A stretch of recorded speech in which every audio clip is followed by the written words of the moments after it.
all of that. And that's always been We're back on Morning Line, talking during the break as usual. Appreciate it. With us is Dr. Thomas Schwartz from over at Vanderbilt. We're talking, as you see this morning, national politics, and we're talking about Brexit and the like, and how Europe has its issues as well with immigration. And I was just, I asked him, I thought, an interesting question during the break. Is there any country in the world that just has open borders and it's like, come on in, be part of what we're doing here, and just have fun? Is there any place like that in the world, aside from maybe some of these very poor countries that just don't have the apparatus in place to address incoming folks? But any of these more developed countries, I would imagine every single one of them has guidelines for folks coming into their country. Absolutely. No, so America's not alone in that. Yeah. It's just that so many people want to come here. Is that the issue? Well, that and the relative openness of the United States has always been there. I mean, there are countries that are very restrictive on immigration, like Japan. That was for years because it prided itself on more ethnic homogeneity, and so it was really quite difficult for, even though their economy could have used a lot of immigration and labor. So it does vary around the world in terms of the openness and the willingness to accept immigrants. And Europe went through this. Germany opened up its borders to the Syrian refugees and then faced backlash because of that, political backlash. So it's a complicated subject for any country. All right, let's go to Dan. Dan, good morning. Hi, Dan. How are you? Good morning to you, gentlemen. I'm going to start off quick. I cannot understand why our governor yesterday said that as far as medicinal marijuana, that we need to look at other options. I can't understand why 33 states have legalized medicinal marijuana. States that we're supposed to be more progressive than: Oklahoma, Arkansas, Kentucky's governor said last week if the House passes it, they're going to allow for it. The governor, he's already said, the governor of Kentucky.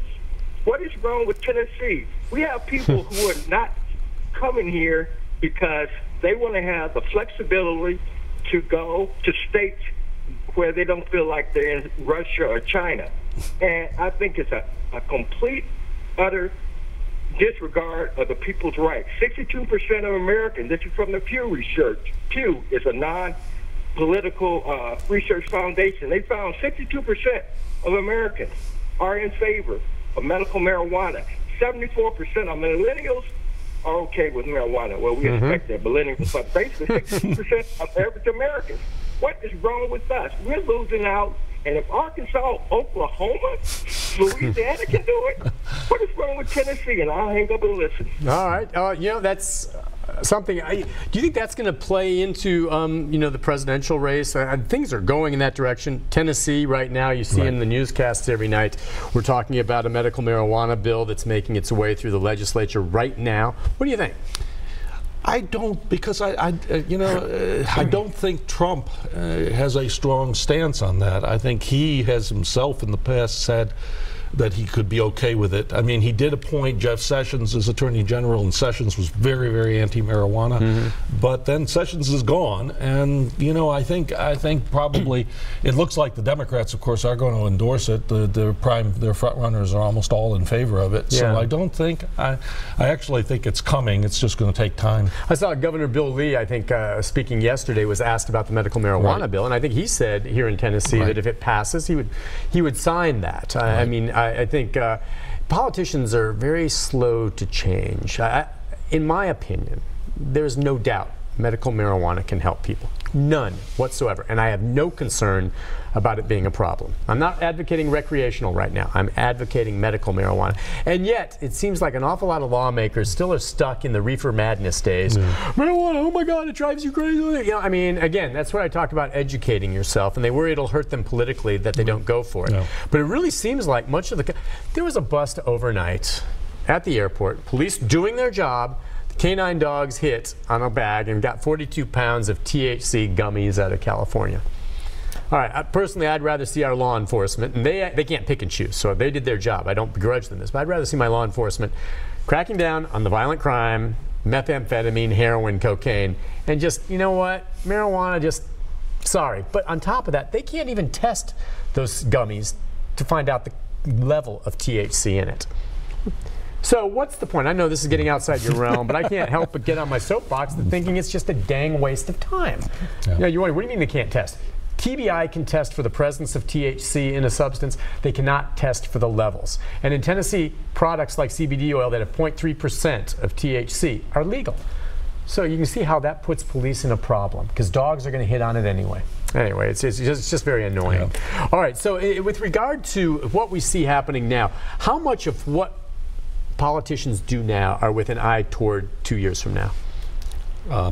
If you want my guess here, I'd say about 95%. 95. So already, President Trump has made it clear, of course, he's going to run again. Right. He's got a campaign chest, like most presidents would, to be building. He's thinking that way. Yes. And you see, it seems like every other day, a Democrat throwing their name into the hat, and we may have more than we had in the last presidential election. Absolutely. Where, remember, Donald Trump was there with all these others. Yep. Eventually, he separated himself. Right. But I mean, do you imagine there's going to be a dozen Democrats at least? Oh, I actually think more than that, and it'll continue to rise until there starts to be some sort of selective process, either through fundraising or others, that starts weeding out the field.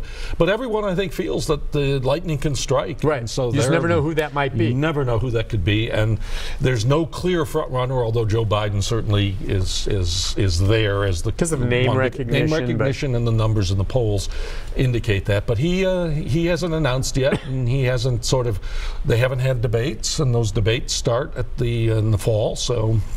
Yeah. It's going to be interesting. Let's go to Reverend Fuzz. Reverend Fuzz, good morning to you. I was just thinking about you. How you been? Hey, I'm doing good. Happy Valentine's Day to everybody. You too. All right? Yeah. Hey, listen, I got a scenario. National politics is taking up a lot of time right now, but I want to get your expert to respond. The thing that made me most disturbed in the past month, besides the fact that the president is still in the White House. That's so strange. But this is what concerned me. After Congress got in, it looked like one of the first things they started to do was to investigate the president.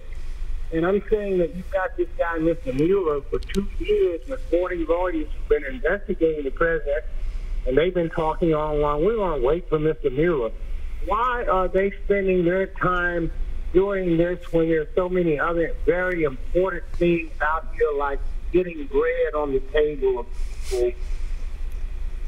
Does that make sense? Why isn't Congress just letting this special investigation carry out its job and maybe some other things like come up with jobs for people in this city? Or why are you working on the wall down there? Why is that so important when you got an issue like racism raising its ugly head? That's my thought.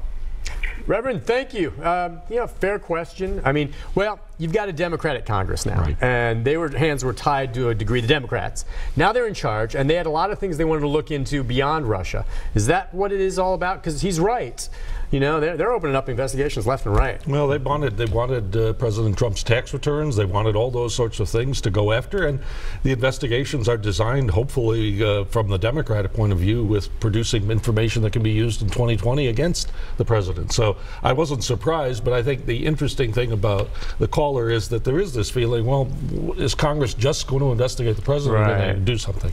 And I think that's a fair question, but I think those Democrats that were elected, which gave the majority to them in the House, would argue that their constituents elected them in part for exactly what they're doing. They're doing what they've been told from the folks who elected them. Yeah, we want you to continue vetting this, but I think most all voters would say, yeah, do that. But by the way, you know, can we pay attention to the economy? And as the Reverend said, can we do a better job of addressing issues like racism and making sure we have bread on the table, right? What is that, a balancing act there? Yeah, I think one of the key things would be, of course, continuing to look at what to do with the healthcare system, which is still sort of such a big issue and was a big Democratic issue in the election. The question of pre-existing conditions and how to keep Obamacare or the Affordable Care Act, or whether to expand it into Medicare for all. Yeah, that's going to be interesting. Listen, by the way, as we wrap things up, by tomorrow at this time, do you think we'll have the budget in place?